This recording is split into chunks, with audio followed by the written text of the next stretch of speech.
कृष्ण भगवान की जय। श्रीमद्भागवत महापुराण की जय। श्री वेदव्यास भगवान की जय। श्री शुकदेव भगवान की जय। जय जय रघुवीर समर्थ। स्वस्ति श्री गणेशाय नमः।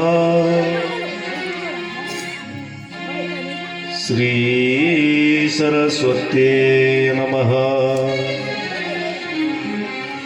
श्री गुरुभ्यो नमः। नमामि सद्गुरुं शान्तं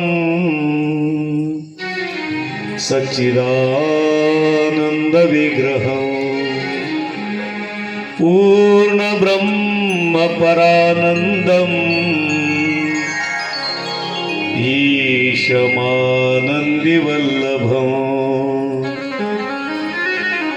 योऽन्तः प्रवेशमववाचमिमां प्रसुप्तां सञ्जीवयत्यखिलशक्तिधर स्वधाम्ना अन्यांशहस्तचरणश्रवणत्वगादीन् प्राणान्नमो भगवते पुरुषाय तुभ्यम्। ॐ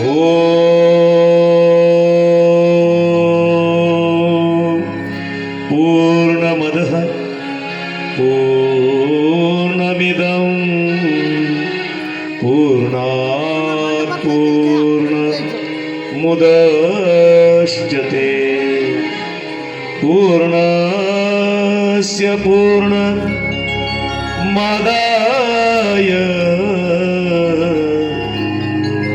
पूर्णमेवावशिष्यते। श्री औदुंबर ग्राम स्वर्ग दुसरे भासे जनाभुवरी जेथे चिन्मय मूर्तीचा मठ असे त्या रम्य पीठावरी झाले सद्गुरु शांत दांत सुमती ब्रह्मार्णी भक्तार्थी हा भावे वंदन हे असो सतत त्या पुरुषोत्तमाच्या पदा। अलंकापुरी पुण्यभूमी पवित्र तिथे नांदतो ज्ञानराजा तया आठविला महापुण्यासी नमस्कार माझा श्री सद्गुरु ज्ञानेश्वरा। शुका सारिखे पूर्ण वैराग्य ज्यांचे वशिष्ठापरी ज्ञान योगेश्वरांचे कवी वाल्मिका सारिका मान्य ऐसा नमस्कार माझा श्री सद्गुरु रामदास कुंडली कवरदा हरि विठ्ठल श्री ज्ञानदेव पंढरीनाथ भगवान माऊली ज्ञानेश्वर महाराज जगद्गुरु तुकाराम महाराज की जय। जय रघुवीर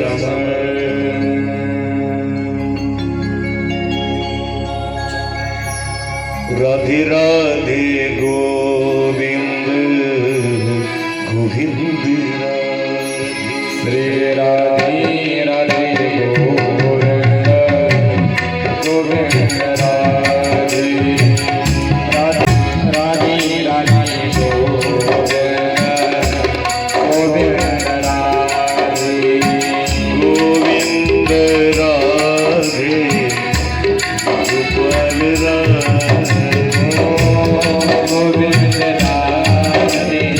टाळी टाळी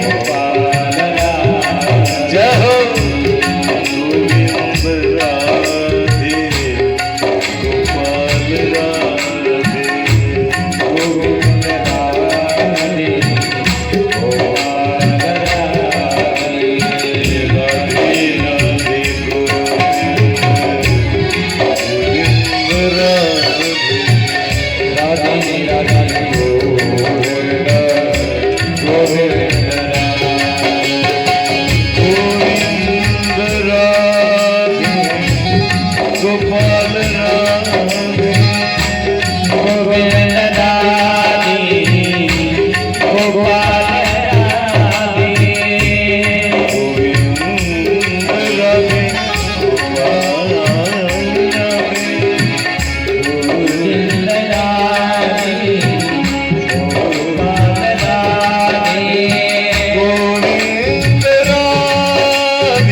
सच्चिदानंद समर्थ सद्गुरू भगवान श्री पांडुरंगाच्या सानिध्यामध्ये आजपासनं या ठिकाणी आपण पारमार्थिक मंथनाला सुरुवात करणार आहोत.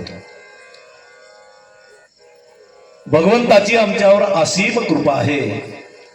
ज्या प्रभूच्या कृपेनं तुम्ही आम्ही मानव जन्माला प्राप्त झालो आणि महान असा योग आमच्या जीवनातला आहे. त्या प्रभूनं तुम्हाला आम्हाला कलियुगात जन्माला पाठवलं, हे आमचं खूप मोठं भाग्य आहे. तुम्ही म्हणाल महाराज कलियुग चांगलं नाही, मग आमचा जन्म झाला आम्ही भाग्यवान कसे? तर हरे नाम हरे नाम्यभ्य केवलम कलो नास्तैव नास्तैव नास्तैव गतिरम्यता. कलयुग ही दोषाची खाण आहे, परंतु कलियुगामध्ये एक महान गुणधर्म आहे. बाकीच्या युगाची साधनं वेगळी आणि कलियुगाचं साधन वेगळं. बाकीच्या युगाची साधनं वेगळी आणि कलियुगाचं साधन वेगळं. सतयुगामध्ये ध्यान करावं लागायचं, तेव्हा भगवंताची कृपा व्हायची.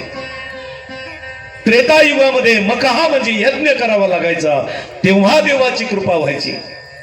द्वापार युगामध्ये देवाची पूजा करावी लागायची, तेव्हा देवाची कृपा व्हायची. पण कलियुगाचं साधन एकदम सोपं आहे. लागोनिया पाया विनवेतो तुम्हाला. महाराष्ट्रातील महान संत जगद्गुरु तुकाराम महाराज तुमच्या आमच्या चरणावर नतमस्तक प्रणाम करतात. का? तर कलियुगाचं सार संतांना कळालं आणि त्यांनी आम्हाला समजून सांगण्याचा प्रयत्न केला. लागोनिया पाया विनवेतो तुम्हाला, करटाळी बोला मुखी हरिनाम. करटाळी बोला मुखी हरिनाम. लागोनिया पाया लागोनिया पाया विनवितो तुम्हाला, करटाळी बोला हरिनाम.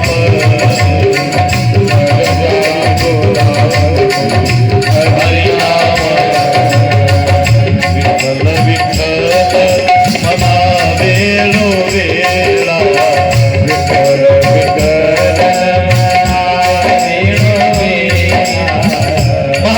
मातीमध्ये संत जन्माला आले आणि प्रत्येक संतांनी तुम्हाला आम्हाला आग्रह केला. कलियुगात जन्म मिळाला, आपण भाग्यवान आहोत. बाकी इतर साधन करण्यापेक्षा आम्हाला साधनाच्या द्वारे साध्यापर्यंत जायचंय. म्हणून काय करा? दररोज प्रभूचं भजन करा आणि भजन केल्यानं आम्हाला मुक्तीचा अनुभव मिळेल. कारण न लगे दंडने मुंडने ते काही, साधनाची नाही आकाठी. जास्त खटपट करण्याची गरज नाही. न लगती सायास जाणे वनांतरा, सुखे येतो घरा नारायण. आईच वैसोनी करा एक चित्त, आवडी अनंत आळवावा. उठा जागे वारे आता, स्मरण करा पंढरीनाथ. भावे चरणी ठेवा माता, सुखवी व्यथा जन्माच्या. उठा उठा पाठी भयाले मोठे, पंढरी वाचो निरिता ठाव नाही कोठे. म्हणून काय करा?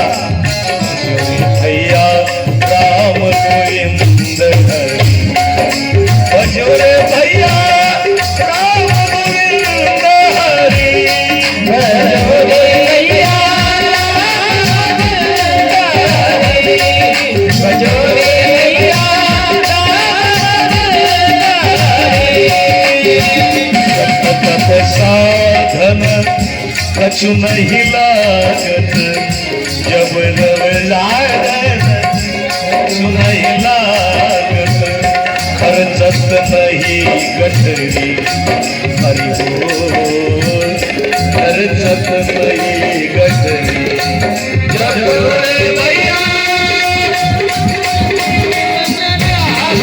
भजो रे भैया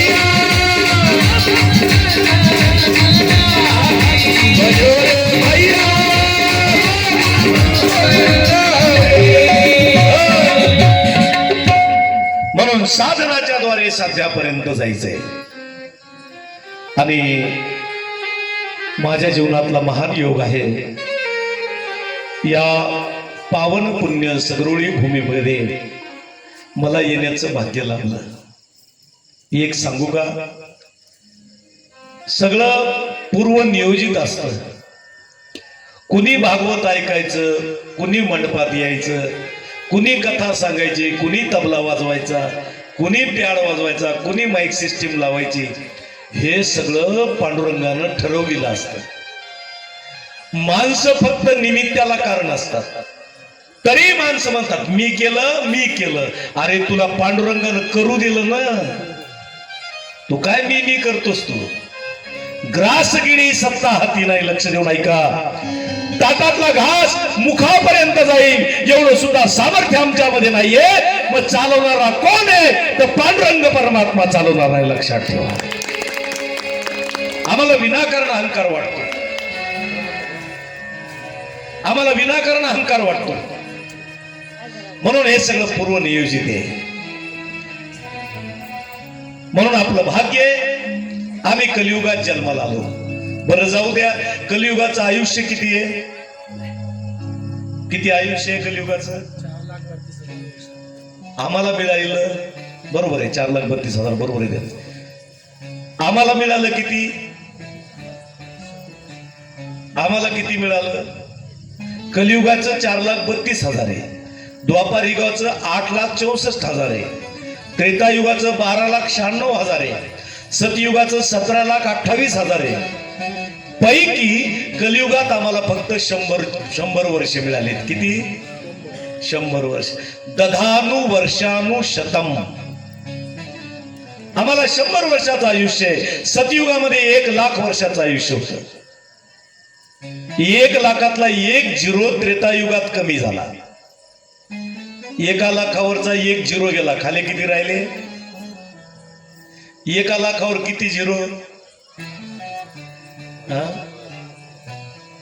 1,00,000वर किती झिरो? 5 झिरो. करेक्ट. गुरुजीनं बरोबर सांगितलं. त्रेतायुगामध्ये 1 झिरो कमी झाला. खाली किती राहिले? लाखातला 1 झिरो गेला. खाली किती राहिले? 10,000. करेक्ट. पुन्हा द्वापार युगामध्ये 1 झिरो पुन्हा कमी झाला. खाली किती राहिले? 1,000. कलियुगामध्ये पुन्हा 1 झिरो कमी झाला.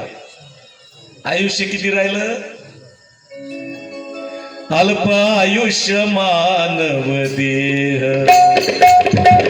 आयुष्य मानव शतगणिले ते अर्धरात्र काय.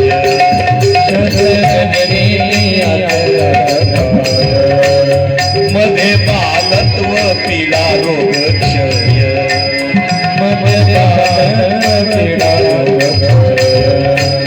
काय भजनासी उरले ते पाहिला, भजनासी उरले काय भजनासी उरले ते पाहिला, भजनासी उरले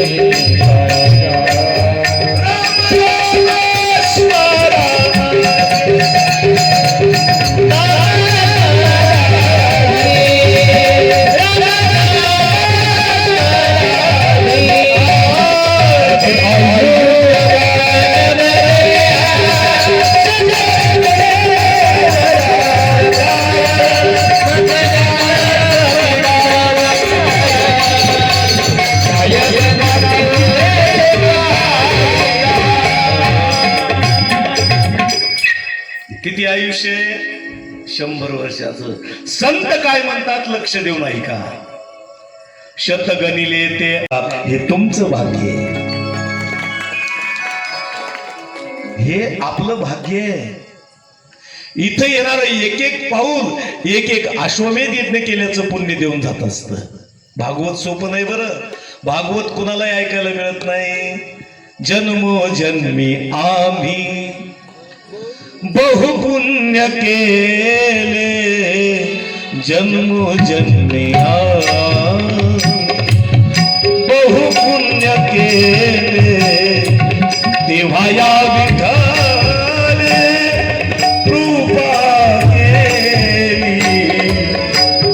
माया कृपा केली जन्म जन्मी बहु पुण्य केले जन्म जन्मी बहु पुण्य केले जन्म जन्मी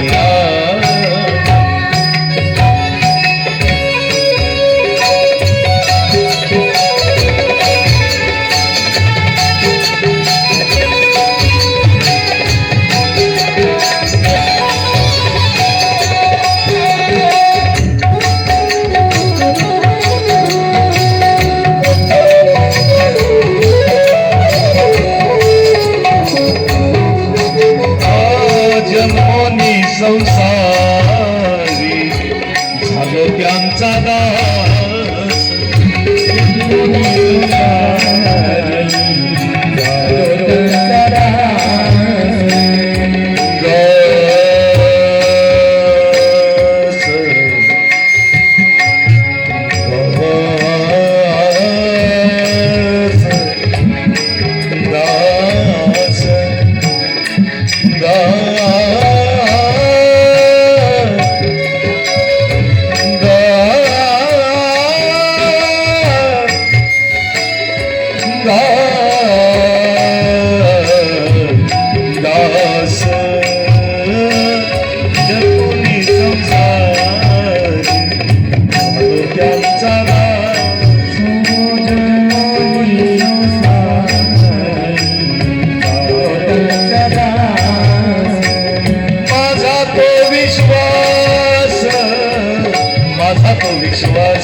माझा तो विश्वास पांडुरंगी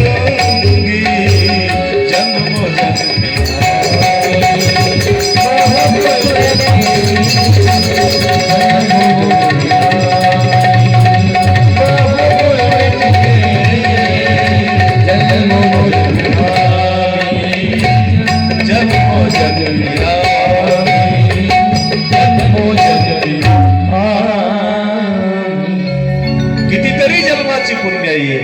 आमची उदयाला आली आणि आम्ही या मंडपात आलो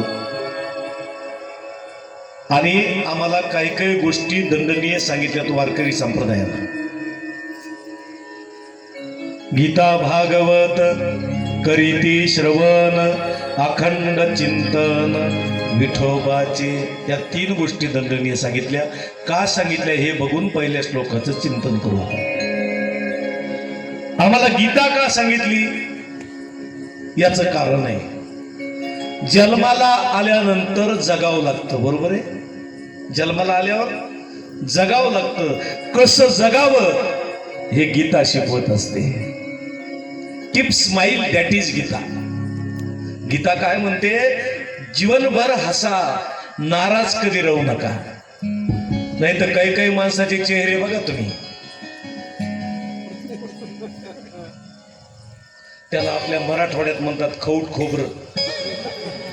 कधी हसायचं सांगितलं तर हसणार नाही, रडायचं सांगितलं तर रडणार नाही. या रोते क्यों होतं बोले सुरत ही आयसी.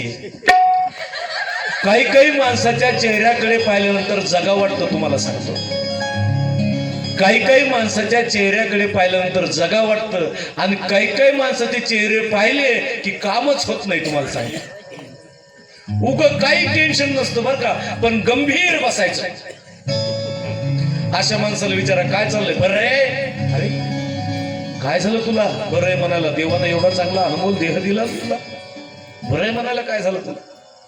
पुन्हा असे माणसं काय म्हणतात सांगू का, आपण कुणाच्या आदात नाहीत, आपण कुणाच्या मधात नाही, देणं नको घेणं नको, मर तिकडच.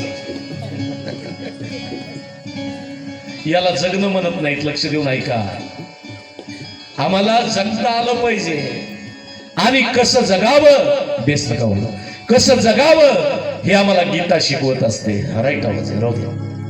कसं जगावं आम्हाला गीता शिकवत असते.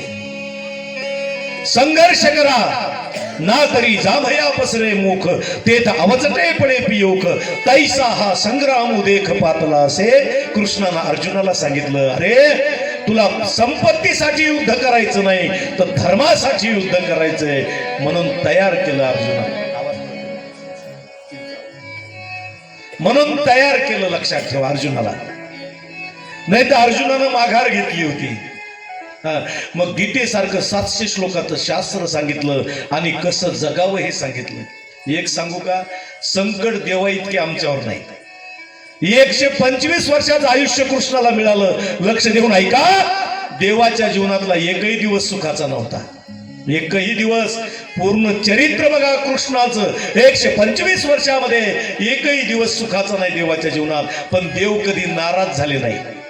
आमच्या थोडं मनासारखं नाही झालं की दिवसभर फुगून बसतो आम्ही. किती संकट आली देवावर, पण देव कधीच नाराज नाही. म्हणून हसत जीवन जगा. हसलं पाहिजे माणसाला. कोणी काही म्हणू द्या, पण आपला मोकळा स्वभाव असला पाहिजे. कोणी नावं ठेवू द्या, निंदा किंवा वंदा, आमचा स्वहिताचा धंदा. लोक काय म्हणतील याचा विचार करू नका, कारण लोक आपलं घर चालवत नाहीत. आपलं घर आपल्यालाच चालवावं लागतं. लोक आपल्याला काही देत नाहीत. लोकांच्या नादी लागू नका. आज घोड्यावर बसू देतात, तेच लोक म्हणतात घोड्यावर बसून चालायला. घोड्यावरही बसू देत नाही, पायी चालू देत नाही. असा समाज आहे. समाजाचा विचार करू नका. एक गोष्ट लक्ष देऊन ऐका, जीवन जर जगायचं असेल ना, स्वतःच्या मस्तीनं जगण्याचा प्रयत्न करा. प्रभू आमच्या पाठीशी निश्चित उभं राहिल्याशिवाय राहणार नाही. स्वतःच्या इच्छेनं जगत जा. लोकांकडे बघून जगलं नाही पाहिजे. मस्त आनंदाने जगलं पाहिजे. मी तर म्हणतो कमीत कमी एका बैला 1,500 साड्या तरी पाहिजे. पण माझी समाप्ती झाल्यावर घ्या, नाही तर माणसं येतील भांडायला. मला माणसं येतील भांडायला. आनंदाने जगा. लोक काही म्हणू द्या, पण आमच्या चेहऱ्यावरचं हसू मावळलं नाही पाहिजे. हसण्याचे किती प्रकार आहेत. काही काही जण हसता हसता दुसऱ्याला मारतात. मारू द्या, लागू द्या, पण हसा. काही काही जणांचं हसणं हसू द्या, हसा. हसल्यानं रक्त फिल्टर होतं माणसाच्या शरीरातलं. काही काही जणांचं हसणं सांगू का तुम्हाला, नळाला पाणी यायच्या आधी हवा कशी येते, कसं का होईना, पण हसा. हसण्यासाठी जन्म दिलाय प्रभूनं तुम्हाला मला. म्हणून गीता भागवत करीती. गीता कसं जगावं आम्हाला गीता शिकवते, आणि मरण कसं चांगलं करावं हे भागवत शिकवत असता मला. भागवत काय ऐकायचं तर याचं कारण आहे, आमचं मरण चांगलं झालं पाहिजे. कारण 7 दिवसाचा कालावधी राजा परीक्षितीच्या जीवनामध्ये. इतिलंगीत मर्यादम तक्षक सप्तमे हनी दक्षयंती स्मकुलंगारम चोदितो मे तद्रुहम.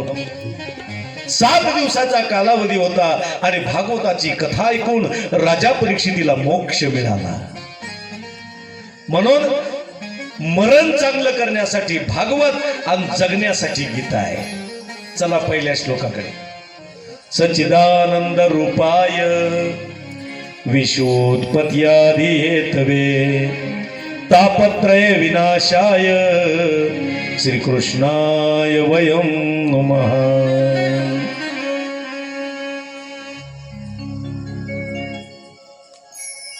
पहिल्या श्लोकामध्ये सांगितलं देव कसा आहे. सच्चित, इको कमी कर माझा, सच्चित आनंद स्वरूप प्रभू आहे. कसा आहे प्रभू?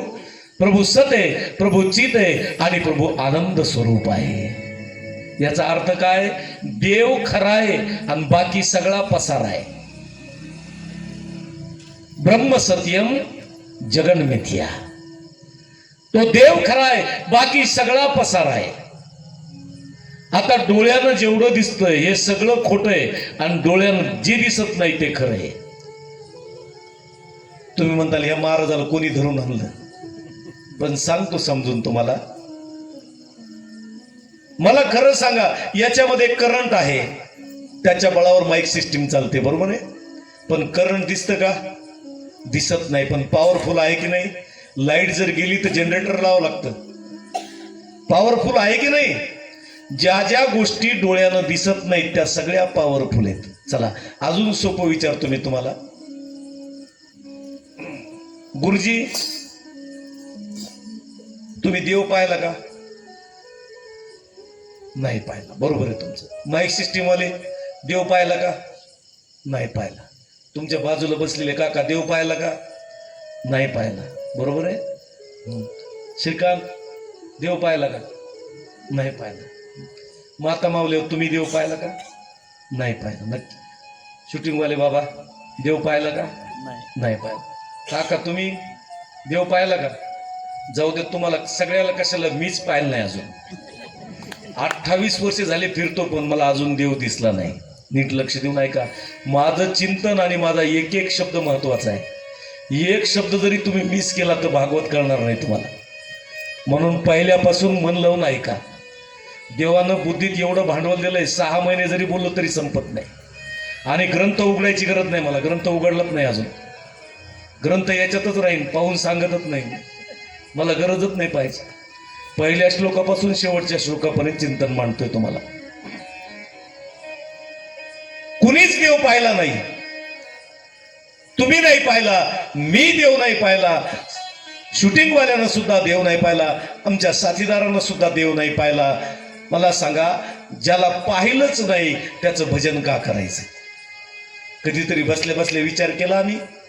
ज्या देवाला आम्ही कधीच पाहिलं नाही त्याचं भजन का करायचं? याचं कारण सांगतो मी तुम्हाला. आम्ही देव नाही पाहिला, पण महाराष्ट्रातल्या प्रत्येक संतांनी पाहिला आणि आमचा संतावर विश्वास आहे म्हणून आमचं भजन आहे. लक्षात ठेवा. आमचा कुणावर विश्वास आहे? आमचा संतावर विश्वास आहे.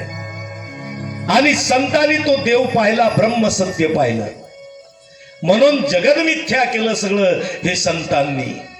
म्हणून संत भगवंताची एक रूप झाली. चला अजून सोपं करून सांगतो तुम्हाला.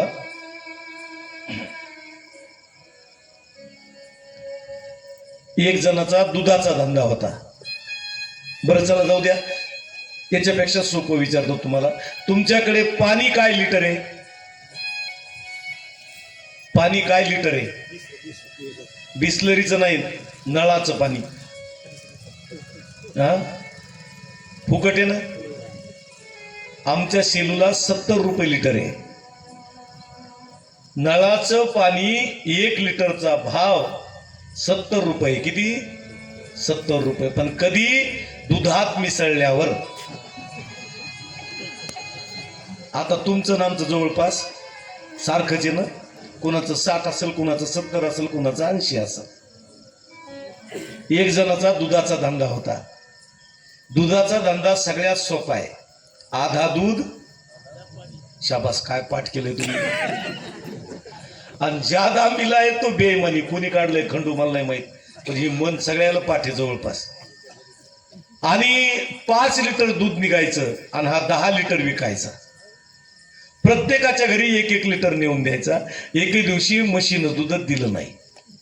त्यांनी बकेट नेली, बकेट घेऊन वापस आला. बायकोनं विचारलं काय झालं? तो म्हणला म्हशीनं दूधच दिलं नाही. बायको म्हणली रोज किती देता? म्हणली लोकांच्या घरी. म्हणली 1-1 लिटर. ती म्हणली आजच्या दिवस अर्धा लिटर द्या. तो म्हणला काय देऊ? दूधच नाही. ती म्हणली पाणी द्या. कारण रोज अर्ध दूध अर्ध पाणी एकत्र करून देत होता ना, मग आजच्या दिवस पाणी द्या. तोही माझ्यासारखाच होता बायकोचा ऐकणारा. त्याने लगेच बकेट घेतली, त्याच्यात 5 लिटर पाणी टाकलं आणि पहिल्या घरी गेला. बेल वाजवली, त्या ताईनं दार उघडलं आणि यांनी अर्धा लिटर पाणी टाकलं. बाईची झोपच उडाली. म्हणले दूधवाले मामा काय दिलंय? तो म्हणला ताई रोज मी तुम्हाला 1 लिटर देत होतो, आजच्या दिवस अर्धाच लिटर दिलंय. हो ना, पण काय दिलंय मामा तुम्ही? पाणी दिलंय. हो म्हणले ताई, रोज मी तुम्हाला दूध आणि पाणी एकत्र करून देत होतो, आज म्हशीनं दूध दिलं नाही, प्लीज आजच्या दिवस पाणी घ्या. घेईल का ती बाई? घेईल का? नाही घेणार. रोज घेत नव्हती का? रोज घेत नव्हती का? घेत होती. आज का नाही घेणार?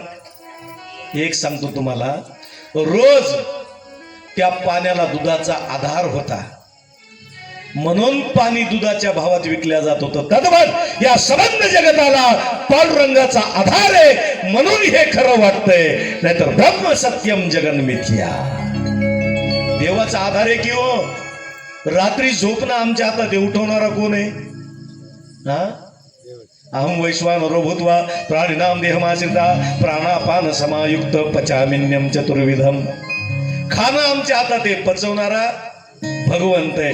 आणि अजून पुढे जाऊन सांगतो तुम्हाला, तुम्ही आम्ही सगळी त्याचीच लेकरं आहेत. कुणाची? त्या प्रभूची. प्रभूनं स्वतः सांगितलं ही माझीच अंश आहे. मग आपण सुद्धा कोण आहेत? आपण सुद्धा ब्रह्मच आहेत. मग ब्रह्म असताना आमची अनुभूती झाली पाहिजे. नुरोनिया ठेला अलग लक्षात. चिंतन चांगलं करायचं भागवताचं. मी पहिला श्लोक सांगतोय तुम्हाला.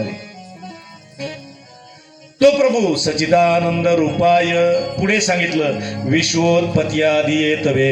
या सबंध विश्वाची उत्पत्ती करणारा तो प्रभू आहे. 3 तत्व आहेत, सत्व रज आणि तम. ब्रह्मा विष्णू महेश. दिसायला 3, असायला 1. दिसायला 3 आहेत. आम्हाला उपासनेसाठी मार्ग सांगितलेत. कुणी वारकरी संप्रदायात जा, कुणी वीरशैव लिंगायत संप्रदायामध्ये जा, कुणी तुकडोजी महाराजांच्या पाठीमागे जा, कुणी श्री श्री रविशंकरजीकडे जा, कुणी समर्थ रामदास स्वामींचा संप्रदाय धरा, कुणी स्वामी समर्थकडे जा, कुणी गजानन महाराजाकडे जा. एक लक्षात ठेवा, प्रत्येकाचा मुक्काम एकच आहे. मार्ग भिन्नता आहे पण तत्व एकच. आणि तो सच्चिदानंद रूपाय या सबंध विश्वाची उत्पत्ती करणारा तो प्रभू आहे. आणि पुढे सांगितलं तापत्रय विनाशाय. 3 तापातून तुमची आमची मुक्ती करतो भगवंत. कोणते कोणते 3 ताप आहेत? आदिदैविक, आदिभौतिक आणि आध्यात्मिक. हे 3 ताप आहेत. या 3 तापाची चर्चा भागवतानं केली. पण याच्या बरोबर अजून 3 तापाची चर्चा केली, जे आपल्याला समजून घेतले पाहिजे. याच्या व्यतिरिक्त कोणते 3 ताप आमच्या पाठीमागे लागले तुम्हाला समजून सांगतो. 1 भूतकाळाचा शोक, वर्तमान काळाचा मोह आणि भविष्याबद्दलची भीती. या 3 गोष्टी प्रत्येकाच्या पाठीमागे आहेत. आम्हाला भूतकाळातला शोक आहे. असं व्हायला नको होतं, तसं व्हायला नको होतं, खूप वाईट झालं, चांगलं नाही झालं. हा भूतकाळाचा शोक आहे. भागवताच्या शरणागतीत या, हा शोक दुरुस्त होईल. भूतकाळातला आणि चालू वर्तमान काळाचा मोह आहे आम्हाला. किती मिळालं तरी येऊ द्या, येऊ द्या, येऊ द्या. संतांचे अभंग पाठ नाहीत, पण बँकेत किती पैसा आहे रात्री 3 वाजता उठवा पटकन सांगत. इतका वर्तमान काळाचा मोह आहे आणि भविष्याबद्दलची भीती आहे. माझं कसं होईल, माझं कसं होईल, माझं कसं होईल. एक सांगतो तुम्हाला, भागवताच्या शरणागतीमध्ये या, भागवत तुम्हाला मला मुक्त करेल. म्हणून तापत्रय विनाशाय, ज्या या ग्रंथामध्ये तो प्रभू व्याप्त आहे. श्रीकृष्णाय वयम नमः. त्याचं दर्शन वेदव्यासांनी केलं आणि मनाच्या ठिकाणी आनंद झाला. आणि भागवताचे काही नियम सांगितलेत, लक्ष देऊन ऐका. ज्याला 7 दिवस भागवत ऐकायचे, विश्वा, ज्याला 7 दिवस भागवत ऐकायचे त्यांनी जेवण केलं नाही पाहिजे. ज्याला ऐकायचं भागवत, मी खरं सांगत, भागवतातले नियम सांगायलो मी. 7 दिवस जेवण नाही करायचं. रात्री झोपताना 1 ग्लास दूध आणि तूप एकत्र करून प्यायचं आणि झोपी जायचं. उग टेन्शन घेऊ नका बरं. मोकळं बसा एकदम छान. आपल्या भागवताचा काहीच नियम नाही. सरळ मोकळं बसा. अजून सोपं सांगतो तुम्हाला, गुडघे जर दुखत असतील, पाय दुखत असतील तर पाय सरळ केले तरी मी बोलणार नाही. बिलकुल टेन्शन घेऊ नका. ज्याला कमरेचा त्रास आहे त्यांनी टेकून बसा. ज्याला खाली बसता येत नाही त्यांनी खुर्चीवर बसा. मी कुणालाही कधीही बसण्याबद्दल बोलणार नाही. अजून सोपं सांगू का तुम्हाला, ज्याला घरी झोप येत नाही,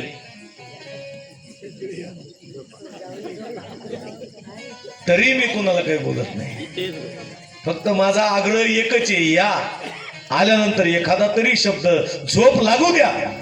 एखादा तरी भागवताचा शब्द कानाच्या द्वारे मनापर्यंत जाईल आणि कायमची झोप उडाल्याशिवाय राहणार नाही. लक्षात ठेवा, कायमची झोप उडाल्याशिवाय राहणार नाही. भागवत त्याच्यासाठीच आहे. या, फक्त माझा आग्रह इथे या.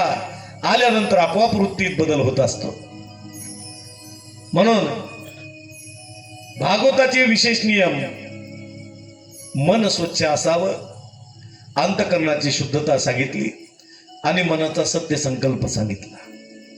आणि सगळ्याविषयी समभाव मनाच्या ठिकाणी धरून भागवताची कथा ऐकली पाहिजे. पण भागवताची कथा पहिल्या दिवशीपासून ऐकली पाहिजे. नाही तर काही काही माणसं काय म्हणतात, आजचे दिवस घरचे कामं करू, उद्यापासून ऐकू. काही काही जण म्हणतात महाराज कसा सांगतो, काय सांगतो, उगं 3 घंटे जाऊन बसलं ना, अंगाला जर कळ लागली, कमरेला गुडघ्याला, उगं बोर झालं तर काय करायचं, लोकांनी सांगू द्या महाराज कसे सांगत आहेत, चांगले सांगत असले तर उद्या जाऊ. तसं का होईना, पण पहिल्या श्लोकापासून भागवत ऐकलं पाहिजे. कारण हा नियम आहे. भागवत श्रवण करण्यासाठी आम्ही आमची बैठक तयार केली पाहिजे, मानसिक तयारी पाहिजे. कारण भगवंताच्या 24 अवताराचं गुणगान याच्यामध्ये. भागवतच का ऐकायचं याचंही कारण सांगतो तुम्हाला. भागवतामध्ये रामायण आहे, भागवतात देवी भागवत आहे, भागवतामध्ये शिवमहापुराण आहे, भागवतात महाभारत आहे. सगळ्या ग्रंथाचं सार जर कशात असेल तर भागवतात आहे.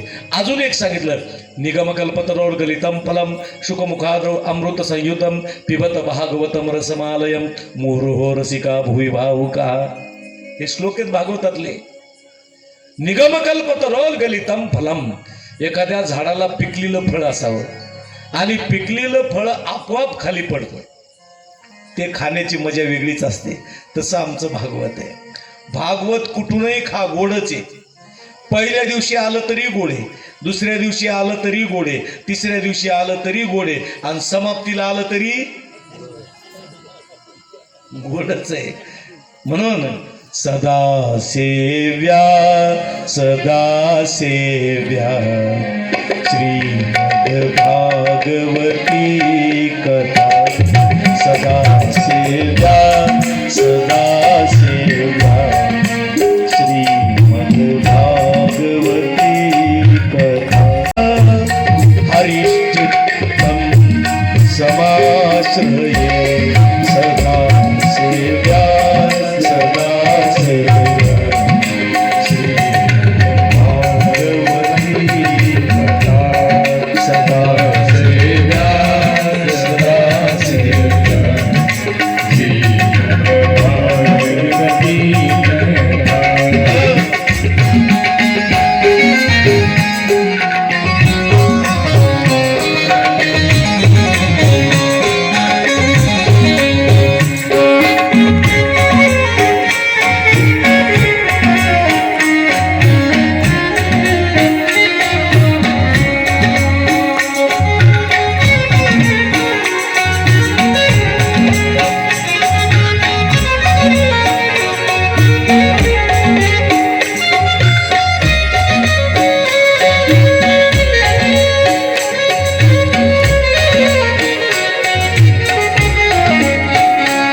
सेव्या सदासेव्या श्रीमद भागवती कथा.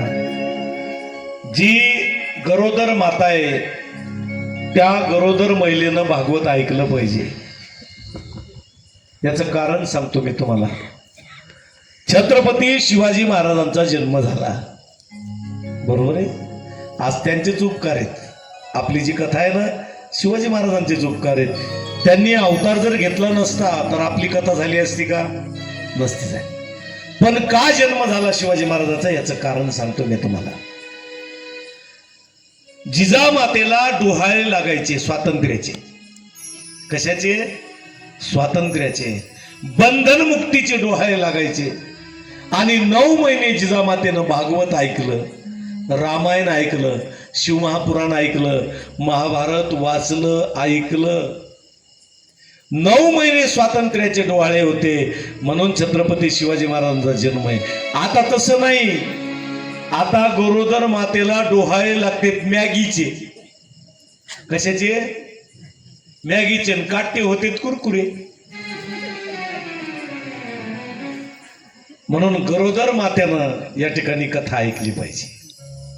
9 दिवस सदा सेव्या 7 दिवस सदासेव्या श्रीमद भागवती कथा 9 महिने गरोदरपणामध्ये आम्ही ग्रंथ या ठिकाणी पठण केले पाहिजे, श्रवण केले पाहिजे. म्हणून अंतःकरण शुद्ध करून कथा श्रवण करावी. ठीक आहे. आणि मग सूत शौनकांना नैमिषारण्याच्या ठिकाणी चिंतन सांगतात. शौनकांनी एक जिज्ञासा विचारली बघा. अज्ञान ध्वांत विध्वंस कोटी सूर्य समप्रभ सुताख्यायी कथा सारम मम कर्ण रसायनम. ही गोड जिज्ञासा आहे. शौनकांनी सुतांना एक प्रश्न विचारला, मला अशी कथा सांगा, अशी कथा सांगा जी मला रसायनासारखी वाटली पाहिजे. रसायन.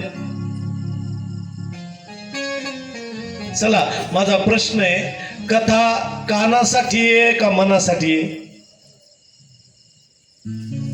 भागवत कानासाठी आहे का मनासाठी आहे? हा, तसं काही नाही. समाप्तीपर्यंत कधीही सांगा. आणि मी इतका मोकळा माणूस आहे, तुम्हाला सांगतो, तुमचं उत्तर बरोबर आलं तरी बक्षीस देणार नाही आणि चुकलं तरी सजा देणार नाही. माणसानं मोकळं राहिलं पाहिजे, छान जगायचं. गोड जिज्ञासा आहे. कथा कानासाठी का मनासाठी आहे? मनासाठी आहे. समजा तुम्ही 3 घंटे इथं बसलात 8 ते 11, तुमचे गुडघे राहणार का दुखणार? जर भोग असले तर दुखणारच, कारण भोग तनु घडे संचिता वजन. भोग भोगल्याशिवाय त्यागता येत नाही. असं काही नाही आष्टीकर महाराज इथं बसलेत, याच्यात करंट उतरलं तर शॉक नाही बसणार. बसल ना, त्याचा गुणधर्म आहे तो, त्याचा गुणधर्म आहे शॉक देणं. ते म्हणणार नाही महाराज भागवत सांगायला, कोणी असू त्याला काय करायचं. त्याच्या जवळ गेलं की झटका बसलाच म्हणून समजा. शरीराचे भोग हे शरीराला आहे. लक्ष देऊन ऐका. भागवत ऐकल्यानं डोकं राहणार नाही, भागवत ऐकल्यानं पाठ राहणार नाही, भागवत ऐकल्यानं गुडघे राहणार नाहीत. हे आपले भोग आहेत. शरीराच्या रोगाच्या दुरुस्तीसाठी भागवत नाहीये, तर भागवत मनाचा रोग दुरुस्त करण्यासाठी. लक्षात ठेवा. आणि हा सगळ्यात मोठा रोग झालाय आमच्या मनाला. मनाचा रोग बाजूला करण्यासाठी आमच्या जीवनामध्ये भागवताची गरज आहे. म्हणून अज्ञान ध्वंत विध्वंस कोटी सूर्य समप्रभ सुताख्यायी कथा सारम मम कर्ण रसायनम. शौनकांनी विचारलं, मला अशी कथा सांगा की जी ऐकल्यानंतर माझं मन शुद्ध होईल. आता कलियुग आहे. कलियुगामध्ये माणसाचं मन एका जागेवर बसतं का? नाही बसत. इथं जरी बसला तर मन किचन वाट्याचा सर्वे करून येतं, स्वयंपाकघराचा. येतं की नाही? बरं, या मनाची इतकी गडबड आहे, तुम्हाला सांगतो पाटील, याला कोणतंच वाहन लागत नाही. याला मोटरसायकल लागत नाही, कार लागत नाही, ट्रक लागत नाही, टेम्पो लागत नाही, रेल्वे लागत नाही. जात येतं मोठ्याने म्हणी जा, जात थोडं अजून मोठ्यानं सगळ्यांनीच म्हणायचं जात शाबास. दोघं तिघच म्हणाले जाऊ द्या, तुमची माझी ओळख नाही, होईल ना 1-2 दिवसात. त्याला काय, मी काय पळून चाललो का कुठं? मी तुम्हाला बोलायला लावल्याशिवाय तुमच्या गावातूनच जात नाही हो. मी फार जिद्दी माणूस आहे. हा, मन जाता येत. अति चंचल आहे. 10 गोष्टी चंचल आहेत. मनो मधुकरो मेघ मानिनी मदनो मरुत. या नंबरमध्ये नंबर 1 ला मन आहे. जाताना दिसत नाही आणि येताना दिसत नाही, गेल्याशिवाय राहत नाही ना आल्याशिवाय राहत नाही, इतकं चंचल मन आहे. आणि या मनाला कसं एका जागेवर बसवावं, खूप अवघड आहे. मन एका जागेवर बसत नाही. आणि अनुकूल मनन झालं पाहिजे तर भागवत कळत, नाही तर भागवत कळत नाही. भागवत करण्यासाठी अनुकूल मनन पाहिजे, शरीराची तयारी पाहिजे, मनाची तयारी पाहिजे, आणि मग भागवत ऐका, त्याची मजा वेगळीच आहे. कारण 2 ठिकाणं असेल. कोणते कोणते? एक श्रोत्र आणि दुसरे नेत्र. देव मनात जाण्याचे फक्त 2 ठिकाण आहेत. नीट लक्ष देऊन ऐका. आजची कथा उद्या नाही, उद्याची कथा परवा नाही, म्हणून आजचा विषय आजच. दोनच ठिकाण आहेत देव मनात जाण्याचे. एक कानाने ऐकावं लागतं, नाही तर डोळ्याने पाहावं लागतं. आलं लक्षात? आणि एक लक्षात ठेवा, त्या पांडुरंगाची आमच्यावर एवढी कृपा आहे की भगवंताने आम्हाला सगळं फुकट दिलं, सगळं फुकट दिलं. काय उपकार आहेत त्या देवाचे. 2 पाय दिले, 2 हात दिले, 2 डोळे दिले, 2 कान दिले, 2 किडन्या दिल्या देवाने आम्हाला. काय दिलं देवाने आम्हाला? सगळं दिलं किंवा फुकट दिलं. हे प्रभूचे विशेष उपकार आहेत आमच्यावर. अरे एका पायानं चालता नाही आलं ना, दुसरा पाय दिला तुला. एक हात कामातून गेला ना, दुसरा हात दिला तुला. एका डोळ्यानं दिसणं बंद झालं ना, दुसऱ्या डोळ्यानी बघ. एक किडनी कामातून गेली ना, एका किडनीवर जगू शकतोस. देवाने आम्हाला सगळं फुकट दिलं. तुम्हाला सांगतो, सगळं फुकट दिलं. आणि फुकटच्या गोष्टीला किंमत नसते. आम्ही कधीच विचार केला नाही. अरे एक टंगडं जर तुटलं तर दवाखान्यामध्ये 1 लाख रुपये पुरत नाहीत. तरी पहिल्यासारखं नाही, चालता चालता झटका मारतच. देवानं किती दिलं आम्हाला? 2 हात, 2 पाय, 2 डोळे दिले आणि फुकट दिले. कशाचेच पैसे घेतले नाहीत देवाने आमच्याकडून, कशाचेच पैसे घेतले नाही. आणि फुकटच्या गोष्टीला किंमत नसते. मला सांगा, भागवत ऐकायला किती फीस लावली?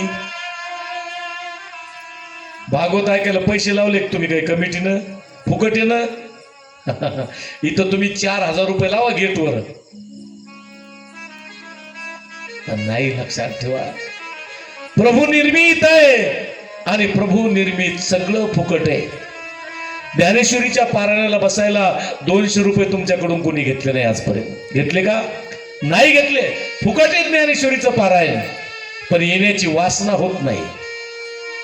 ज्या गोष्टी, एक सांगू का तुम्हाला, आंधळ्या माणसाजवळ बसा आणि त्या आंधळ्या माणसाला विचारा, दादा तुला पांडुरंगानं जर डोळे दिले तर काय करशील? तो आंधळा रडून सांगेल, महाराज पांडुरंगानं मला एक जरी डोळा दिला, रोज दर्शनाला येईल पांडुरंगाच्या, रोज दर्शनाला येईल पांडुरंगाच्या, रोज दर्शनाला येईल. का? त्याला नाही म्हणून किंमत आहे आणि आम्हाला मिळालं म्हणून किंमत नाही. दिलं देवाने आम्हाला, देवाने दिलं. कधीतरी विचार करा त्या प्रभूची किती कृपा असेल. आणि जिथल्या तिथं दिलं देवाने सगळं आम्हाला. आणि भगवंताने दिलं ना, आम्ही त्याचा लाभ घेतला पाहिजे, लाभ घेतला पाहिजे. 2 पाय ज्याला नाहीत त्याच्याजवळ बसा आणि त्याला विचारा, दादा तुला पांडुरंगानं पाय दिले तर काय करशील? तो रडून सांगेल, महाराज मला एक जरी पाय दिला ना, दुसऱ्या पायाची कुबडी करेल आणि आळंदी ते पंढरपूर मी पायी तीर्थयात्रा करील. महाराज मी पायी तीर्थयात्रा करील, मी पायी तीर्थयात्रा करेल. का? त्याला नाही म्हणून किंमत आहे आणि आम्हाला मिळालं म्हणून किंमत नाहीये. ज्याला हात नाही त्याला विचारा, तुला पांडुरंगानं हात दिले तर काय करशील? तो रडून सांगेल, महाराज मला पांडुरंगानं एक जरी हात दिला ना, या हातानं मी दान धर्म करेल, या हातानं भगवंताची पूजा करेल. का? त्याला नाही म्हणून किंमत आहे, आम्हाला मिळालं म्हणून किंमत नाही. चला जाऊ द्या. आपल्या सगरोळी गावामध्ये सूर्याचा उजेड पडतो की नाही? कधी कोणाला सूर्याचं बिल आलं का? फुकट आहे की नाही? आणि जर उद्या जर सूर्यानं नोटीस पाठवली, किती पिढीचं बाकी आहे, होईल का आमच्याच्यानं भरणं? नाही. म्हणून कधीतरी बसल्या बसल्या विचार करत जा, प्रभूनं आम्हाला सगळं दिलंय. म्हणून डोळे आणि कान. डोळ्यानं मंदिरात आल्यानंतर देवाला पाहिलं तर देव हृदयात बसतो, आणि कानानं ऐकलं तर. म्हणून हे 2 इंद्रिय जोपर्यंत चांगले तोपर्यंत परमार्थ आहे. एकदा कानानं ऐकू येणं बंद झालं की नुसते गैरसमज आहेत. सून किती चांगलं सांगू द्या शेजारणीला, सासूला वाटतं मग हे गारानेच करायली. म्हणून ऐकू येतं तोपर्यंत ऐका आणि डोळ्यानं दिसतं तोपर्यंत पांडुरंगाचं दर्शन करा. ठीक आहे म्हणले महाराज, छान सांगितलं तुम्ही, पण एखादं उदाहरण सांगा ना. डोळ्यानं पाहिल्यानंतर देव कुणाच्या मनात बसला का? एखादं उदाहरण सांगा. मी तुम्हाला उदाहरण सांगतो. गोकुळच्या ठिकाणी सगळ्या गोपिका वाट बघू लागल्या. अखिल कोट ब्रह्मांड नायक राजाधिराज हिरण्यगर्भ परमात्मा तो प्रभू कधी येतो ज्याच्यासाठी आमचा जन्म आहे. कुणी वृक्ष झालं, कुणी वेली झालं, कुणी गोपिका झालं, कुणी गोप झालं आणि सगळे मिळून प्रभूची वाट बघू लागले. गोकुळच्या ठिकाणी वाट बघू लागले आणि अखेर शेवटी तो दिवस उजाडला.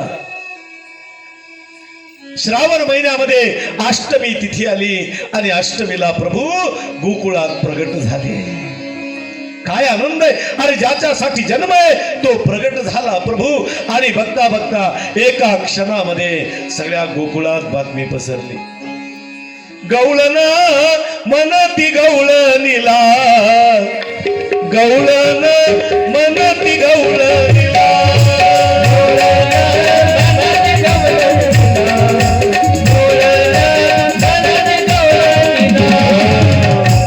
मला सांगा 1.25 घंटा झाला मी बोलायलो. 1.25 घंटा बरोबर आहे. तुम्हाला काही त्रास दिला का मी आज? दिला का नाही म्हणा. दिला का तुम्हाला त्रास? नाही नक्की. मग आता 2 मिनिटं एवढी मोठी गवळण चांगली चालू आहे. गोकुळात देव प्रगट झाले. मग जागेवर उभं राहायला काही हरकत आहे का? पावले खेळायला जमल का नाही? नक्की बघू ना.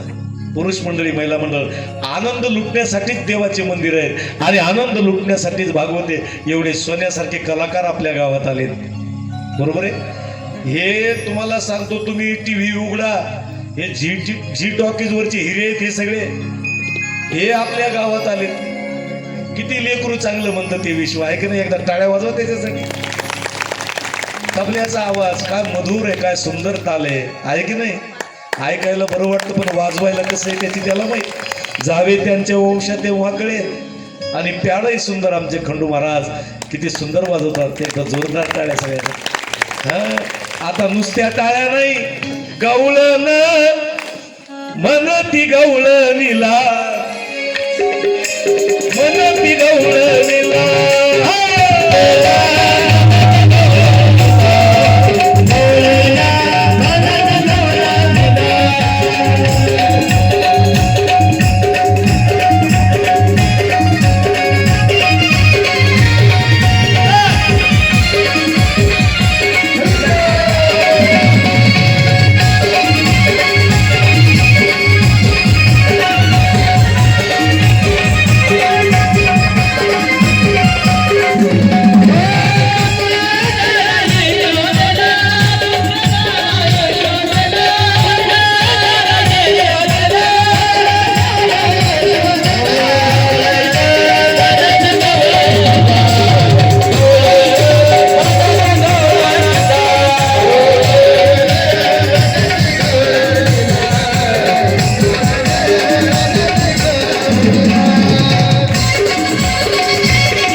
शाळेच्या मैदानावर घेऊन जाते.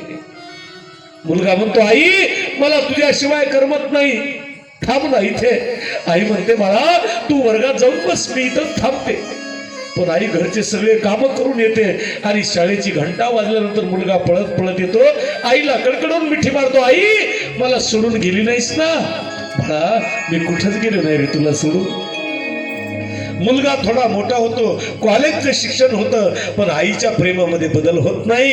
नोकरी लागल्यानंतर मुलाचं लग्न होतं आणि लग्न झाल्यानंतर आईच्या प्रेमात बदल नाही. लक्ष देऊन ऐका, आईच्या प्रेमात बदल नाही, पण मुलाच्या प्रेमात बदल पडला.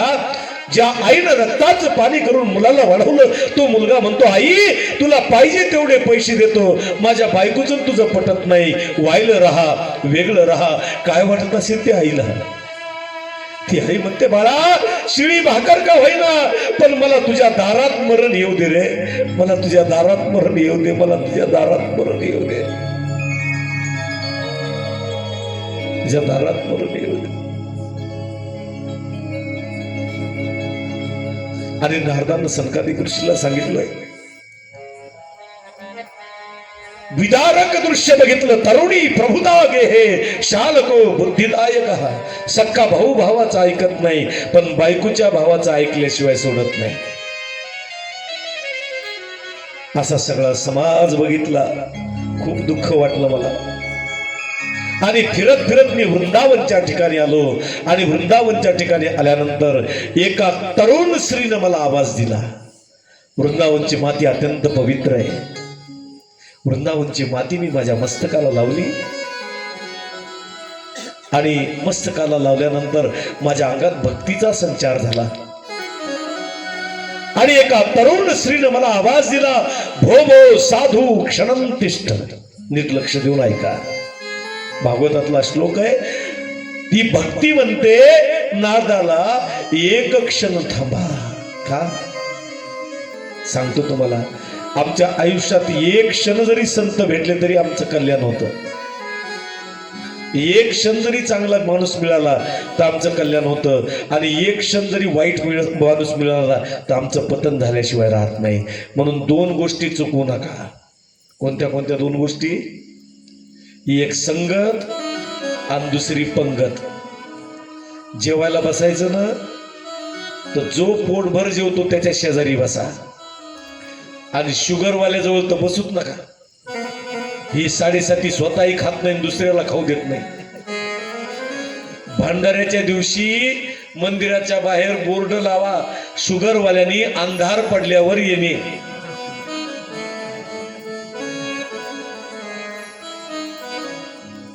याचा अर्थ विषयी माणसाच्या शेजारी बसू नका.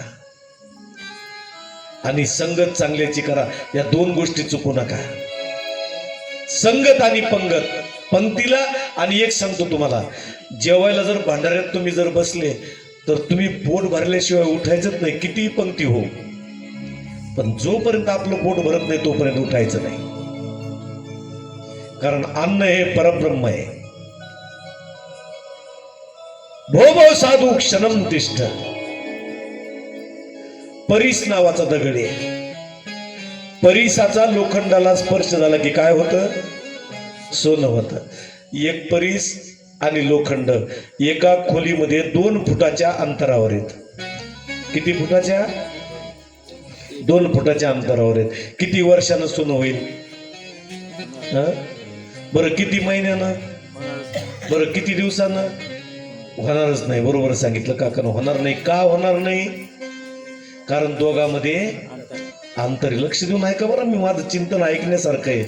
दोघात अंतर आहे आणि या अंतरामुळेच आपली भेट होईन ना देवाची. संत भेटायला आम्हाला, पण आम्ही स्पर्शच होऊ देईन त्याचा. लांबून बायपास चाललोत आम्ही. समजा लोखंड आणि परीस एकाच खोलीमध्ये एकमेकाला चिटकलेले आहेत. आता किती वर्षानं सोनं होईल? एकमेकाला चिटकलेले आहेत. किती महिन्यानं सोनं होईल?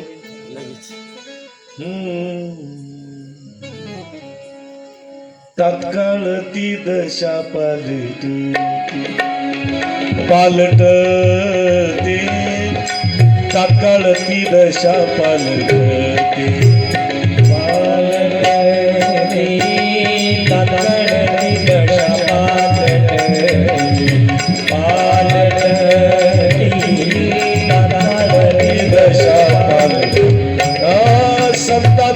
संग नोहे बल कैसा संताचा तो संग नोहे बल कैसा संताचा तो संग संग संग नोहे बल कैसा कैसा कैसा संताचा तो संग नोहे बल कैसा तात्काळ ती दशा पालक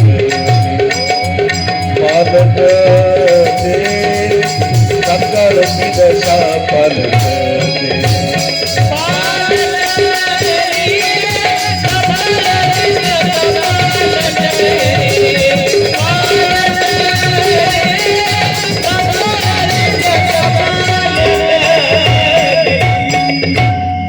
स्पर्श झाला.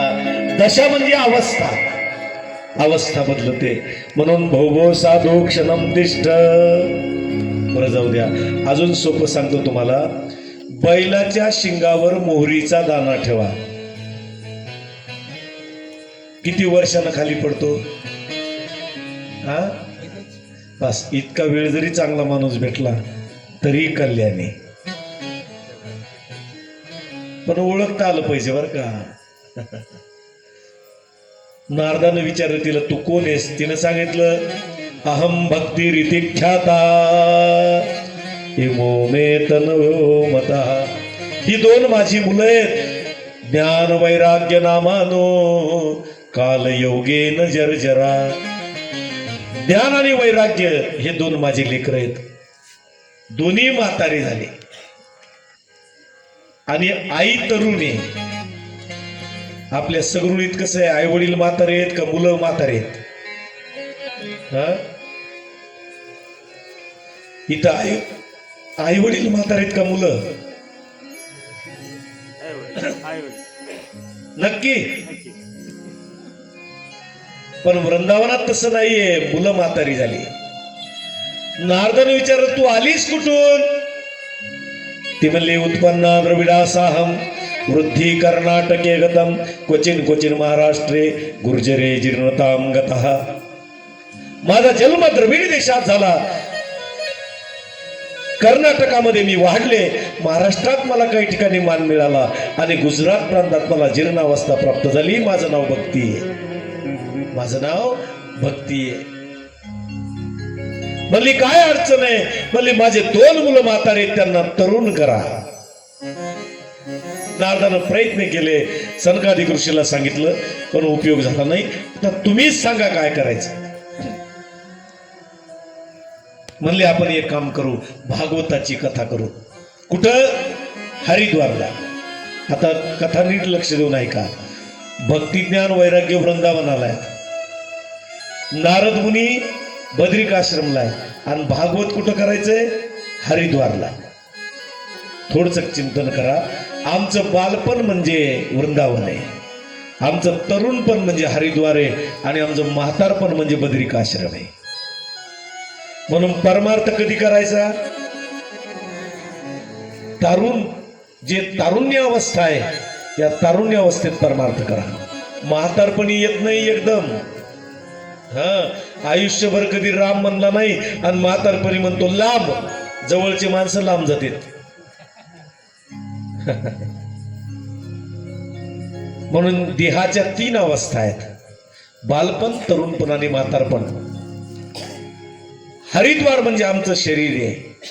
इथं आनंद नावाचा घाट आहे, याच्यावर भागवताची कथा आहे. कशासाठी? ज्ञान वैराग्याला तरुण करण्यासाठी. यजमान नारद झाले. भागवताची पूजा कुणालाही करायला मिळत नाही, आरती कुणालाही करायला मिळत नाही.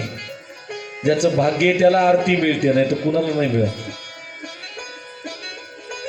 यजमान नारद झाले. पहिल्या दिवशीची कथा झाली, दुसऱ्या दिवशीची कथा झाली, तिसऱ्या दिवशीची कथा झाली. भक्ती ज्ञान वैराग्य आले नाही. पाठीमागे बघावं, समापन झालं की पण भक्ती ज्ञान वैराग्य आले नाही. आणि एके दिवशीचा प्रसंग, कथा चालू असताना भक्ती ज्ञान वैराग्य नाचत नाचत आले. नुसते नाचत नाचत नाही, श्रीकृष्ण गोविंद हरे मुरारे हे नाथ नारायण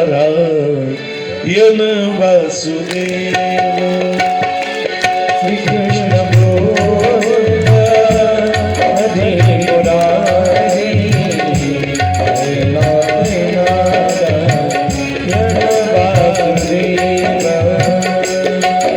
कृष्ण गोविंद हरे मुरारे हे नाथ नारायण वासुदेव देव देव कृष्ण गोविंद हरे मुरारी हे नाथ नारायण वासुदेव हे नाथ नारायण वासुदेव हे नाथ नारायण वासुदेव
भक्ती तुतो तरुणी गृहेतुवा प्रेमैक रूपा सहजा विरास.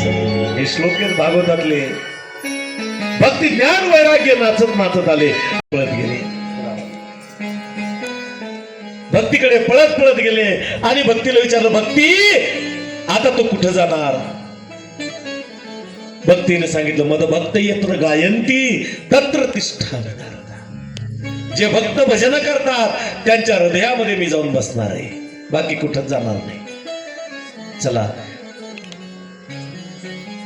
7-8 मिनिट आपल्या कथेचे शिल्लक आहेत. सुरुवात कधी हो? आज पहिला दिवस आहे, तुमचा जास्त वेळ घेणार नाही.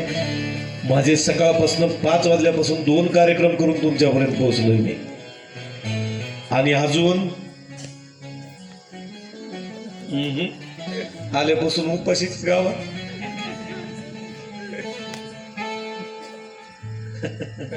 तुमचं झालं बेट्या हो, आणि तरुणीत नाही होय.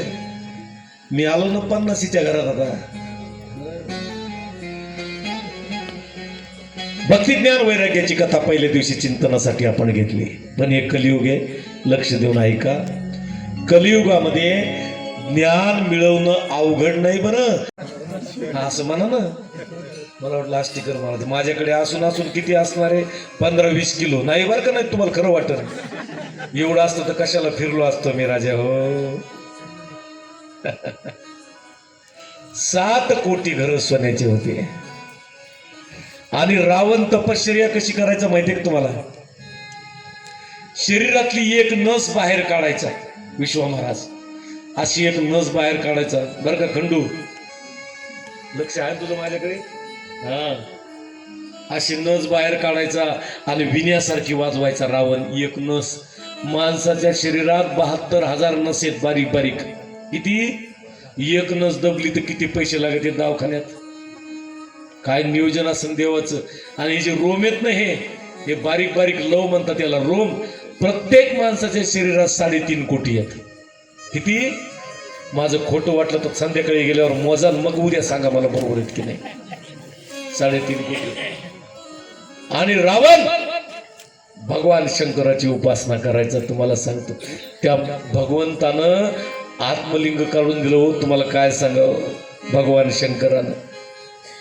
शंकरासारखं दैवत नाही जगाच्या पाठीवर कोणतं, तुम्हाला सांगतो.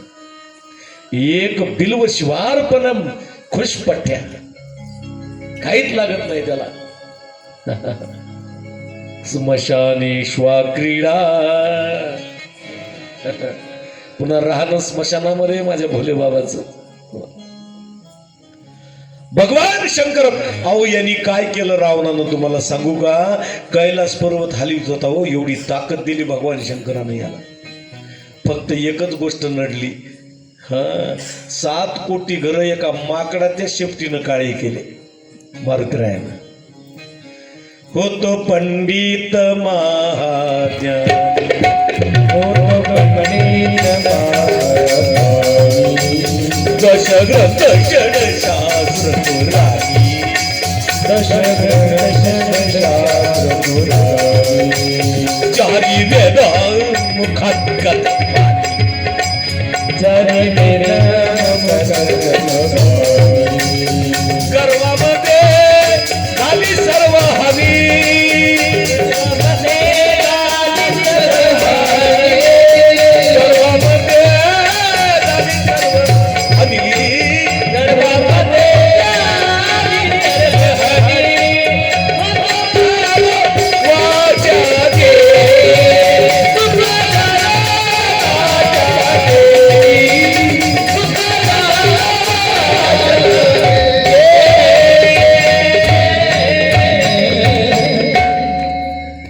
अजून एक सांगू का तुम्हाला? आम्हाला जर हरिपाठ करायचं ना, ज्याला मृदंग लावता येतो का तो मुद्दाम उशीर येतो, त्याला माहितीये आपण गेल्याशिवाय हरिपाठच होत नाही. हे ज्ञानाच्या ठिकाणी अहंकार आहे. म्हणून मिळवण्यासाठी आग्रह नाही, पण पचवून ठेवा ज्ञान. आणि वैराग्याच्या बाबतीत न बोललेलं बरं, कारण कलियुगात वैराग्य टिकत नाही. मला खरं सांगा, लग्नातून कोण पळून गेलं? रामदास स्वामी नाही, सगरुळीचं कोण पळालं? रामदास स्वामी तर सगळ्या जगाला माहिती. इथलं पळालं का कोणी? अहो मी पळालो नाही हो. जेव्हा अंतरपाठ धरला का वाकून बघत कोणीच पळालं नाही. वैराग्य कसं येईल? आमचं वैराग्य म्हणजे स्मशान वैराग्य आहे. मसन वाट्यात गेल्यावर वाटतं माणसाचं काही खरं नाही, आणि पाय धुतले की पाहिल्यासारखा मोकळा. उगाच सासा सुनाचे भांडण व्हावेत आणि म्हातारी म्हणती सारखं भांडायली, मी चालले पंढरपूरला आणि शिंगणापूरला. सुनबाईला वाटतं बरं झालं, ती म्हणते बाय बाय. दोघीच घरी असतात. तिला वाटतं ही कधी जाते काय माहित बाहेर, एकदा तिकडच खपू दे तिला भवानी आई. असं पाठ करी जाण जरा. सासू म्हणली, उगच म्हणले बाई इथं थांबव म्हणे ना. ती दुसऱ्यांना म्हणते, सुनबाई पहिल्यासारखे भांडण नाहीत बरं का, हे खरे भांडण आहेत. आता मी गेले ना पंढरपूरला आणि शिंगणापूरला, वापस येणार नाही. ती म्हणती बाय बाय. मग बळच म्हातारी निघती, दारापर्यंत जाती आणि खेळायला गेलेला नातू येतो आणि नातू म्हणतो म्हातारीला, आजी व्हेअर आर यू गोईंग? तो इंग्लिश स्कूल मध्ये शिकत असतो, पिवळ्या गाडीत बसून. म्हातारीला म्हणतो कुठं चालली? मग म्हातारीनं डोकं लावलं. म्हातारी म्हणते, आता जर डोकं नाही लावलं तर पंढरपूर शिंगणापूरच आहे. त्या नातवाला जवळ घेती, म्हणते कुठं नाही चालले रे, तूच माझं पंढरपूर आणि तूच माझं शिंगणापूर. आली वापस. हे वैराग्य. कलियुगात ज्ञानाच्या ठिकाणी अहंकार आहे आणि वैराग्य टिकत नाही. म्हणून सांगड बांधारे बांधारे भक्तीची, सांगड बांधारे बांधारे भक्तीची, सांगड बांधारे बांधारे भक्तीची.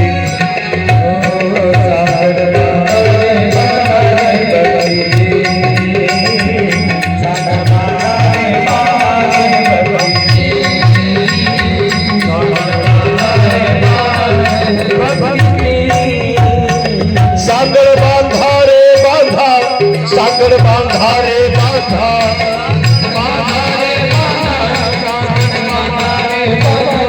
सांगड बांधारे बांधा, सांगड बांधारे बांधा, सांगड बांधारे सांगड बांधा, सांगड बांधा, सांगड बांधारे बांधारे भक्ती.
7-8 गावच्या कथा मी घेतल्या नाही. आणि मी जाधव काकालाही सांगितलं, मी इब्राहिमपूरला आलो त्यावेळेस, किंवा मला कथा करणं यावेळेस जमतच नाही म्हणलं, शक्यत नाही. पण त्यांचा फोन आला, महाराज सगळोळीला कथा करण्याची लोकांची इच्छा, रात्रीची वेळ आहे, रात्रीला कथा असते. पण म्हणलं माझी अशी अडचण, मला 2 कीर्तन आहेत, मग वेळ आपण ॲडजस्ट करू काहीतरी. पण महाराज तुम्ही तारीख द्या. आणि या ठिकाणी मला संपर्क केला, या दोन्ही पाटलांनी फोन केले आणि मला नाही म्हणता आलं नाही. आणि विशेष म्हणजे प्रेमाच्या माणसानं जर फोन केला तर प्रोफेशनल मी राहत नाही कधी, हे माझा पहिल्यापासून स्वभाव आहे. पैसा कुठेही भेटतो, पैशाचा विषय नाही काही. आपली प्रेमाची ही जी माणसं आहेत 10-20 वर्षाची, यांनी सांगितलं ना मला तिथं जावं लागतं, म्हणून इथे येण्याचा योग आला. तसं 5-7 वर्षापूर्वीच माझा योग होता. आपण मला फोनही केला होता, तारीखही फिक्स झाली होती. पण मी मुखेडची कथा चाफेकर साहेबाची अगोदर घेतल्यामुळं मला तिकडं जावं लागलं. मी तुमच्याकडे दुसरा महाराज पाठवला होता इथं, तुमच्या लक्षात असेल, रमाकांत देव म्हणून पाठवले होते तुमच्याकडे इथं 7 दिवस. याला 7-8 वर्ष झाले जवळपास या गोष्टीला. म्हणून इथं आल्यानंतर या विठ्ठल मंडळाचे सगळे विश्वस्त मंडळी, आमचे बामणे काका असतील, आमचे सर असतील, आमचे सगळी मंडळी या ठिकाणी जमा झाली आणि मोठ्या प्रेमानं मला निमंत्रण दिलं. माझ्यासोबत हा जो संच आहे साथ देण्यासाठी मला मिळाला अचानक. एवढ्या तातडीनं कथा ठरल्यानंतर कलाकार भेटत नाहीत, श्रावणामध्ये बामन भेटत नाही. तुम्ही अजूनही बघा, हुडका त्याला किती. श्रावणात बामन भेटत नाही, आखाडात पोतराज भेटत नाही आणि चैत्रात महाराज भेटत नाही. तुमचं काय नशीब असेल, त्या भगवंताची तुमच्यावर कृपा असेल म्हणून माझा येण्याचा योग आला. आणि आल्यानंतर माईक सिस्टीम सुद्धा अतिशय सुंदर आहे. आता हे जे साऊंड आहे आज इकडे ठेवलं ना, उद्या या बाजूला ठेवा म्हणजे मला थोडं स्पष्ट ऐकू येईल. पहिल्या दिवशी सरासरी जसं असेल तर, पण खूप छान आहे, काही त्रास नाही झाला. आमच्या पोराला त्रास नाही झाला, मला नाही झाला, खूप छान आहे. असाच प्रयत्न करा. आणि महिला मंडळीनं अगदी पहिल्या दिवशीपासून जवळपास 50% मंडप कव्हेना भरलेला आहे. तुमच्या किती पाया पडून नतमस्तक प्रणाम करावं तितका कमी आहे, कारण तुम्हाला घरचे कामं सगळं व्यवस्थित आवरणं, सगळ्यांचे बोलले खाणं, पुन्हा त्या लाडक्या बहिणीची वेळेवर येईन, तो सगळा ताण सहन करून तुम्हाला इथे यावं लागतं. आणि खरंच तुम्ही आलात पहिल्या दिवशी. एवढी संख्या तुमची, खरंच मला वाटतं मंडप पुरल का नाही म्हणून गॅरंटी नाही गुरुजी. असं जर तुम्ही प्रत्येक दिवशी येत गेलात आणि कथा श्रवण केली तर खूप छान कथा आहे. आणि मी तुम्हाला कथेतलं एक सूत्र मर्म सांगणार आहे. आजच्या कथेहून तुमच्या लक्षात आलं असेल, उद्या राजा परीक्षितीचा जन्म आहे. उद्या नारदाचं 3 जन्माची कथा आहे. त्यानंतर राजा परीक्षितीचा जन्म झाल्यानंतर उद्या सगळ्यात शेवटी बरोबर 11 वाजता श्रीकृष्ण परमात्मा विदुराच्या घरी जाऊन कन्या कशा खातात याचं विदुर चरित्र उद्या आपल्याला पाहायचं आहे. पण उद्या बरोबर 7:45 वाजता, हां लवकर या. 7:30ला आमचे पोरं येऊन बसतील. तुम्हाला विनंती आहे, पोरं तिकडं गावात येणार नाहीत उद्या. 7:15 इथे येतील. तुम्ही त्याला चहा इथंच द्या 7:30ला. कसा आणा, कुठून आणा, काही करा, ते काही गावात येणार नाही, डायरेक्ट मंदिरात इथं त्यांना चहा द्या. मला त्यांचा 7:30ला फोन येईल, महाराज आम्ही चहा घेऊन भजन सुरू केलं. यांचं भजन सुरू झालं की तुम्ही गावातून यायला सुरुवात करायची. 7:45 पर्यंत तुम्ही या. 5च मिनिटात, 8ला 10 मिनिट कमी असताना मी इथे येईल आणि वेळेवर कथा सुरू करू. बरोबर वेळेवर सुरू करायची, वेळेवर संपवायची, अशी सुंदर कथा आहे. उद्याचे दिवस झाकी नाही, पण परवा दिवशी आपल्याला सुंदर अशी झाकी आहे. कोणती झाकी आहे मी उद्या सांगेल. साथ करण्यासाठी विश्वा महाराज, श्रीकांत महाराज, खंडू महाराज माझ्यासोबत आहेत. आणि प्रसारण करण्याचं सुंदर काम महासंग्राम लाईव्ह, त्यांच्यासाठी एकदा जोरदार टाळ्या वाजवा. छान सुंदर रेकॉर्डिंग त्यांचं आहे. आणि थोडंफार आगाऊ असेल तर कट करीत जा, कारण आजकाल एका शब्दाला धरून काही व्हायरल व्हायला. तुम्हाला सहकार्य करतो, काही हरकत नाही. धन्यवाद. असं सगळ्यांनी मिळून या ठिकाणी यायचे. वारकरी मंडळी खूप आहे, पुरुष मंडळी सुद्धा. अगदी तुम्ही वेळात वेळ काढून या ठिकाणी आलात. तुमच्या हृदयातली भक्ती पाहून मला आनंद वाटला. अरे काय माणसं आहेत, म्हातारी माणसं सुद्धा आनंदाने नाचली. हीच माझ्या भागवताची पावती आहे, लक्षात ठेवा, दुसरं नाही काही. हीच पावते. म्हणून असंच प्रेमानं या. उद्या बरोबर 7:45ला सुरू करू. आता आरती होईल. आरतीसाठी सगळ्यांनी आपापल्या जागेवर उभं राहायचं. शेवटची महत्वाची सूचना, माझ्या दर्शनाला वरे कोणीही येऊ नका. मी इथं खुर्ची टाकून बसेल. ज्यांना दर्शन करायचे त्यांनी शांततेत दर्शन करा. पसायदान झाल्याशिवाय कोणीही जागा सोडायची नाही, हा आपल्या कथेचा नियम आहे. म्हणून या आरतीला एक आरती होईल फक्त, आणि आरती झाल्यानंतर पसायदान. या काही सप्ताह कमिटीला सूचना द्यायची असेल तर तिथून माईक घेऊन तुम्ही देऊ शकता. आज जेवढ्या महिला मंडळ आणि पुरुष मंडळ आलेले आहेत त्यांनी उद्याला आपल्या आजूबाजूचे जे महिला मंडळ असतील त्यांना घेऊन यावं. तुम्हाला विशेष विनंती म्हणजे, आपण महाराज हे जे भागवत कथा करतो, महिलांच्या देणगीतूनच आपण भागवत कथा करत असतो आणि ते नेहमी आम्हाला सहकार्य करत असतात. महिलांना विनंती आहे की आपण हरिनाम सप्ताहामध्ये ठरवल्याप्रमाणे सर्वांनी 200-200 रुपये आपण सप्ताह कमिटीकडे आपण जमा करायचं आहे. आपण तर जमा करालच, पण आपल्या आजूबाजूला जे शेजारी असतात त्यांनाही या मंडपात घेऊन या आणि त्यांनाही सांगा की या ठिकाणी आपल्या महिलांच्या तर्फेच ही भागवत कथा आयोजित आहे. आपण सर्वांनी यासाठी मदत करावायची आहे. त्याला परत एकदा विनंती करतो की आपण सर्वांनी देणगी द्यावी. तसेच याही पेक्षा जास्त संख्येने उद्या आपण या ठिकाणी उपस्थित राहाल अशी अपेक्षा करतो आणि पुढील सूत्र या ठिकाणी सोपवतो.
Thank